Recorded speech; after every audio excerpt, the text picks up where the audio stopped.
Sakit di ay kaayo kong mahigugmata sa taong dili gyud para sa atua. Tawgan na lang ko sa pangalang Richard. Ug tawgon na lang pod nato ang akong uyab sa pangalang Angel. Taga-Agusan del Sur ko DJ Sam, samtang siya taga Davao City. Nagkita ming duha sa Manila. Birthday to na ako ato nga time, DJ Sam. Pero nagkauyab mi pinaagi sa cellphone, naga-chat-chat mi DJ Sam. Sa dihang nagkita ming duha, grabe ka kulba sa akong gibati. First namo tong kita DJ Sam. Samtang nag-date ming duha, daghan siya gipang sulti sa akoa. Ako daghan pod kong gipang share sa iyaha. Alas 12 sa tungang gabi DJ Sam nang hagad na siya nga mag-lodging house daw ming duha. Kay wa man mi masak-an. Misugot pod ko DJ Sam. Sa dihang misulod na mi sa kwarto. Miadto siya sa CR DJ Sam ug nagpaaga sa tubig sa gripo. Ako samtang gahigda-higda sa katre, naghunahuna intawon. Kung unsa ka ang angay na kong buhaton. Kay niadto nga time, wa pagyud ko kasuway og ana-ana DJ Sam. Virgin pa ko. Sa dihang ninggawas na siya og nipuli na pud kog sulod sa CR DJ Sam, ako kunuhay gipaagas ang gripo. Aron lang pud kunuhay muingon siya nga gahimasa gyud ko. Pero ang tinuod ana DJ Sam, naghunahuna pa intawon ko. O gikulbaan pag intawon kong taman kaysa ako nang gikaingon, first time na ako nga makatapad og babay. Nadugay, namahala na lang yun ko kung unsay mahitabo sa among duha. Samtang nagdug mi DJ Sam, nag-istoryahan ay paghihapon mi kung unsay plano sa among mga kinabuhi. Siya, gusto niya nga mo abroad, kay aron daw matabangan niya ang iyang pamilya.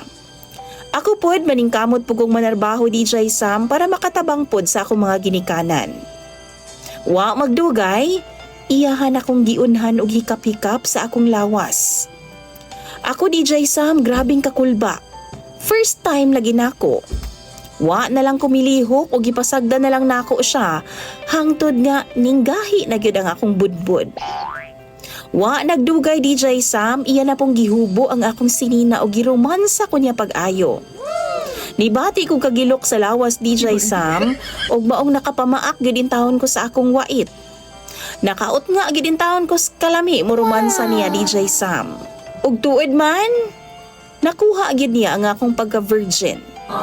Naangkon gid niya ang akong pagkalalaki DJ Sam ug ako pod nakuha pod nako ang iyang pagkababay. Makaadik man day ning ana-ana DJ Sam. Maong sukad ni adto, kada Domingo na mi magkita para lang dunay buhaton. DJ Sam, sukad ni adto pod, nausab na pod ang akong batasan. Imbis nga sa ako ang ginikanan ko nagapada sa akong kwarta, siya na ang akong gipadalhan. Kay aron dili lang gid ko niya biyaan.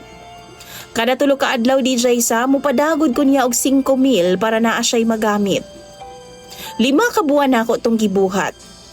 Kung wa ako giistoryahan sa akong barkada nga gibinuangan ra ko ni Angel, dili pod nako mahibaw-an ang tanan na DJ Sam. Hapit ko naghikog tungod niya. Wa na ko'y gana mukaon. Di na ko ganahan mo tingog og istoryahon na DJ Sam. Wa na'y laing yun na huna kundi siya lang. DJ Sam, in love kaayo ko sa iyaha. O gibuhat gid nako ang tanan.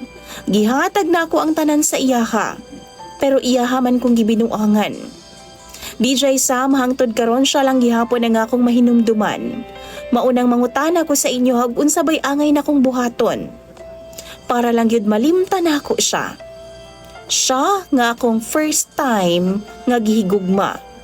Siya pod ang babae nga first time na akong gikama. Palihog